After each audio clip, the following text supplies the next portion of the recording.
To answer the question, what would be the benefits of transhumanism through the eyes of a transhumanist, I can tell you because some of them are my friends and I have had the opportunity to debate with them.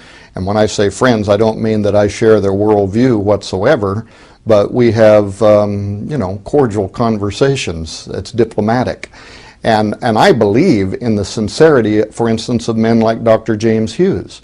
Dr. Hughes would never advocate for anything, I think, that he believed would be detrimental to the future of society.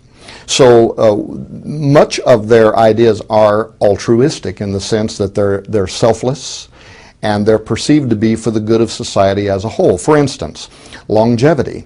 One of the key objectives of transhumanism is to extend our lifespans.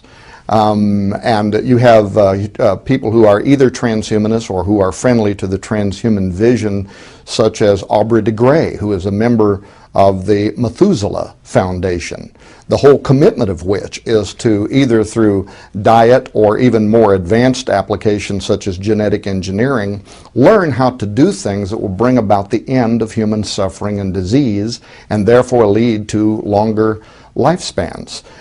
Learn how through genetic engineering, for instance, to perhaps turn off what is happening when tumorous cancers are growing in our bodies. So that not only do they intend to enjoy the benefits of longer life in the future as transhumans, Aubrey de Grey is saying now that if you're 50 years of age, when you're watching this video, there's a very good chance you could live to be as much as 1,000 years old. With how quickly this science and technology is advancing. But the transhumans don't just want to extend life because, as you know, some people watching this might say, you know what, why would I even want to live to be 1,000 years old? I'm kind of ready to get out of here now, you know, with the way that the world is going. So the transhumanists also consider that, and it's not just a longer life, but it's a happier life. It's a healthier life where we're stronger and we've been enhanced cognitively. Through neurosciences now we're learning things about the brain. We're learning the portion of the brain that leads to depression also leads to euphoria. And if we could learn how to control those portions of the brain, we may develop natural treatments for persons so that they could be happier, so that they could escape from depression. So that would be one of their ideas. Of course, enhancing our bodies so that we're stronger. The elimination of pain. You know, right now I go out and dig a hole and within 1 hour, man, I'm ready for some cold tea and a place to throw up my feet. But these future enhanced bodies would be able to perform at levels that, perhaps only 25-year-old weightlifters right now do it. And we would be talking about people who may be 150 years of age that can run for miles. Also cognitive enhancement, so that we not only eradicate diseases such as Alzheimer's, but we actually are able to modify the brain in ways where it is enhanced to be able to think at teraflops faster than we can now, and also to be able to even interface with computer systems of the future, sort of like the Matrix, you know. Plug in, download, and all of a sudden I know Kung Fu. So, and these are perceived to be true benefits to humanity. We have better lives and we're better off as a result. Now, they also have some very exotic ideas about future humans and why they would be happy in particular ways. For instance, among transhumans is a segment that's called post-genderism. Post-genderism actually has grown out of the feminist side of the transhumanist movement. And as you know, feminists have been at war with their gender identities and the roles that society places on them for some time.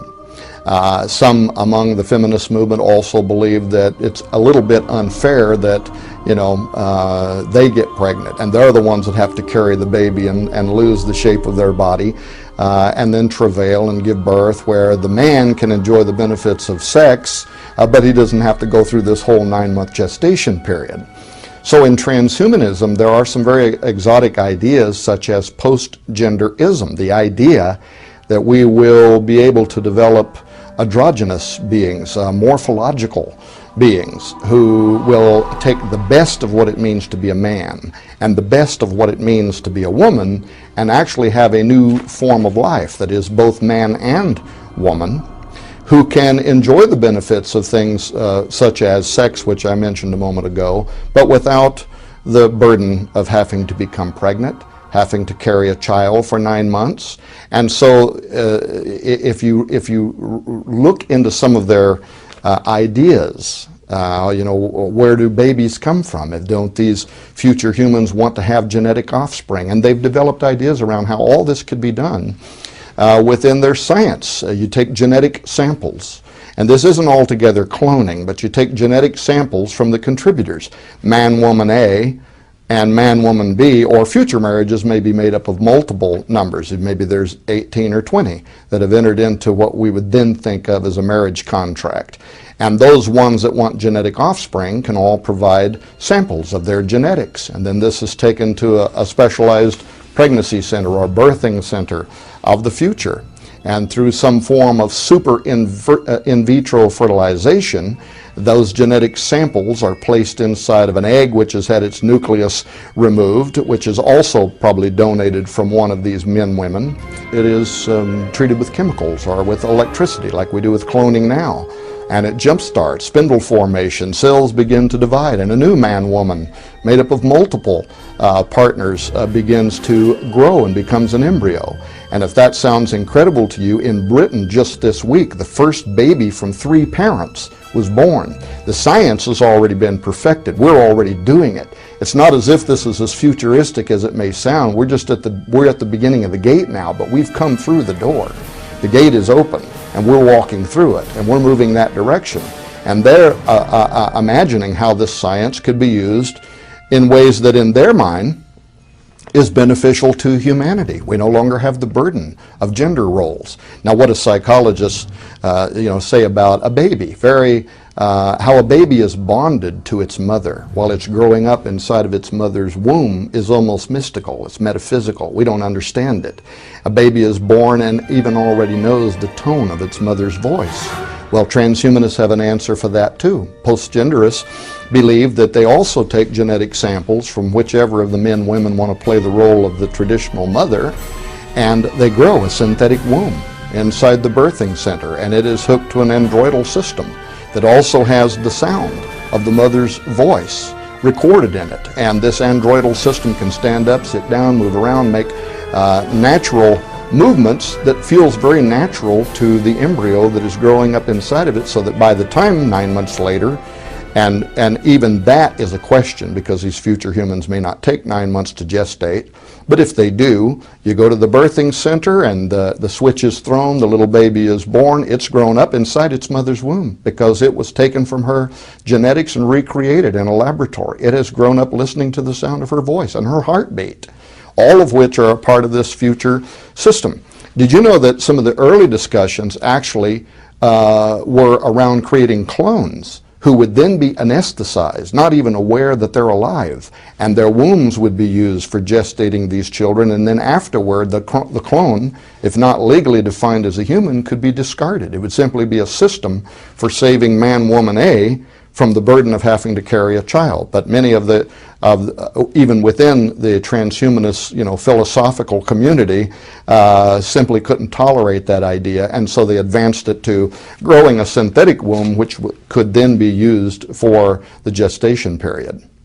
One of the other benefits that transhumanists imagine actually borderlines on the supernatural. And this started really with Nick Bostrom, who is a leading transhumanist in the world, sits on the IEET's board under Dr.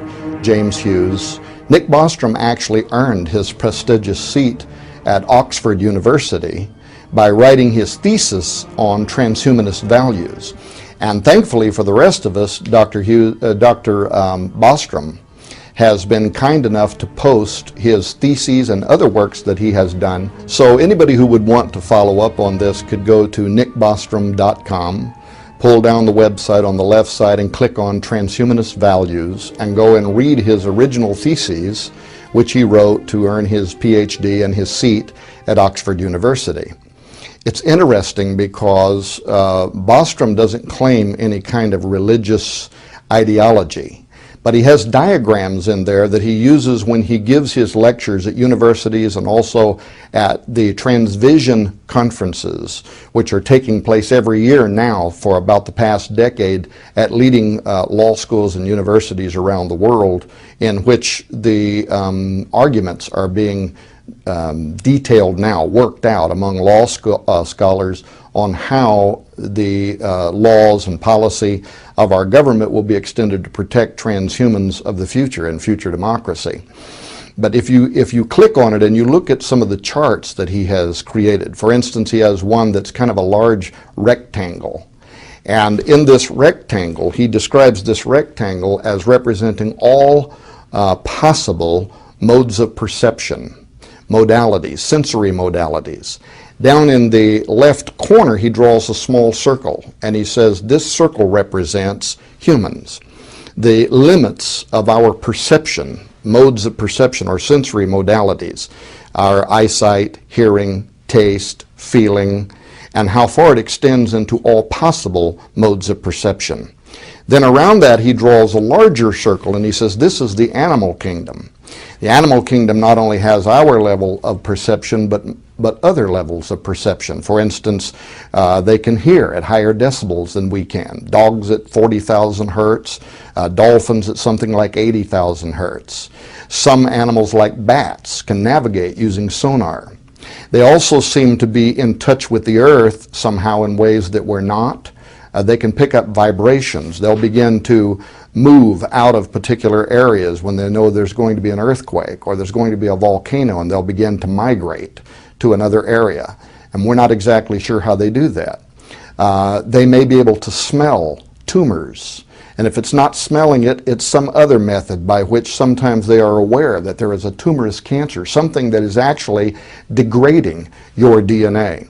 So he talks about these fascinating things, but then he says something that I think is of the most importance and borderlines the metaphysical. And that is when he points out that animals can also see into areas of the light spectrum that we cannot see into. And that is viewed in transhumanism as a future benefit and even one of the causal reasons we would want to merge ourselves with the animal kingdom so that we can open these new modes of perception into realities that right now we are blinded to.